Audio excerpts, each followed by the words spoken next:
27 Januari 2025, Kota Lubuk Linggau diguyur hujan deras sejak pukul 5 pagi hingga pukul 14.00 waktu Indonesia bagian Barat.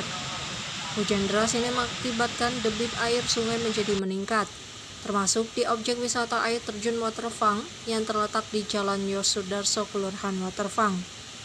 Meskipun sempat hujan deras seharian, kawasan wisata air terjun Waterfang ini tetap ramai dikunjungi oleh para pengunjung.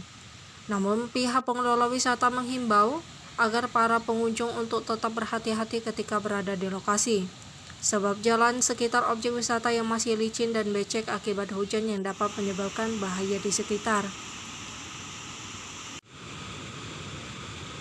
Pengunjung diharapkan untuk selalu memperhatikan keselamatan diri sendiri dan orang lain.